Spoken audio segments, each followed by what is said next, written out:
মোহাম্মদপুরে এসে গুলশান থেকে একজন অতিথি তিনি আমাদেরকে হুমকি দেন, তার দলের নেতা কর্মীরা পেশাব করে দিয়ে আমাদের দাঁড়িপাল্লা রিক্সা সব ইসলামপন্থীদেরকে নাকি তারা ভাসিয়ে দিবেন। আমি মোহাম্মদপুরের মানুষের কাছে এর বিচার চাই। আপনারা বিচার করবেন। একজন মানুষ, এদেশের মানুষ জানে দাঁড়িপাল্লা এটা দীর্ঘদিন ধরে বাংলাদেশ জামাতে ইসলামী ইসলামের নামে রাজনীতি করেন, ইসলাম প্রতিষ্ঠার আন্দোলন করে। সেই প্রতীক এবং রিক্সা মার্কা মেহনতি মানুষের, লাখো মানুষের রুটি রোজগারের ব্যবস্থা হয় যেই রিক্সায়। আল্লামা শাইখুল হাদিস রহমতুল্লাহ আলাইহির প্রতীক, যেই শাইখুল হাদিসকে দেখলে বেগম খালেদা জিয়া কোনদিন তার আসনে বসে থাকতেন না, শ্রদ্ধা করে দাঁড়িয়ে যেতেন। আজ সেই অস্ত্র ব্যবসায়ীর ছেলে এসে মোহাম্মদপুরে হুমকি দেয় যে তারা পেশাব করে শাইখুল হাদিসের রিক্সা সহ সব ভাসিয়ে দিবেন।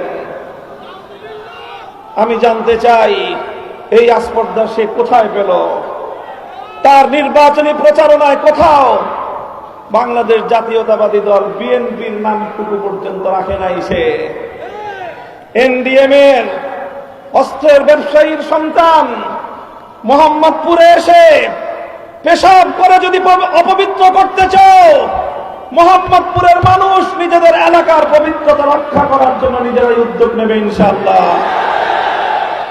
আমি আপনাদেরকে বলতে চাই, ইনশাআল্লাহ আপনারা যদি আমাকে ভোট দিয়ে নির্বাচিত করেন, আমি জাতীয় সংসদে গিয়ে আল্লাহর কোরআনের কথাগুলো তুলে ধরবো ইনশাআল্লাহ।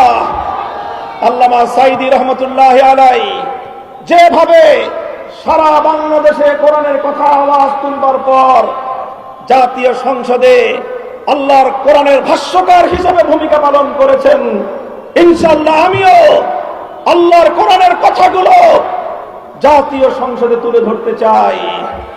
আমি বাংলাদেশের সেবা এবং খেদমত করতে চাই। মোহাম্মদপুরের কিশোর গ্যাংদের কিশোরদেরকে আমি সংশোধন করতে চাই। একটি সন্ত্রাস মুক্ত, চাঁদাবাজি মুক্ত এবং একটি মাদক সাম্রাজ্য মুক্ত মোহাম্মদপুর আপনাদেরকে ইনশাআল্লাহ উপহার দিতে চাই। মোহাম্মদপুরের মা বোনেরা, আপনাদের অনেক আবদার, অনেক দাবি দাওয়া রয়েছে, সব কথা বলার সময় নেই।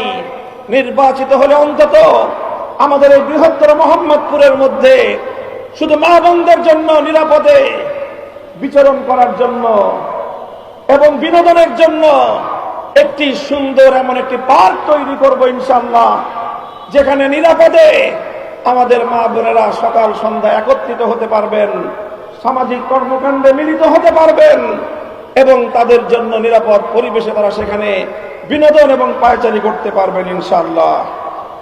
আমি মোহাম্মদপুরের প্রশাসনকে লক্ষ্য করে একটি কথা বলতে চাই। আজ সকল শীর্ষ সন্ত্রাসীরা, বেগম খালেদা জিয়ার ঘোষিত 23 শীর্ষ সন্ত্রাসীর একজন সহ সকল শীর্ষ সন্ত্রাসীরা আজকে রিকশার বিপক্ষে মাঠে নেমেছে। তারা জনগণকে ভীতি প্রদর্শন করছে।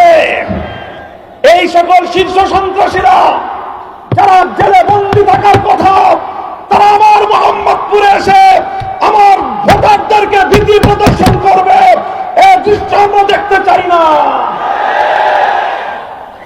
আপনারা নির্বাচন কমিশনের পক্ষ থেকে যেই কথা বলা হলো, সকলেই বলেছেন 400 মিটারের মধ্যে ক্যামেরা নিয়ে যাওয়া যাবে না।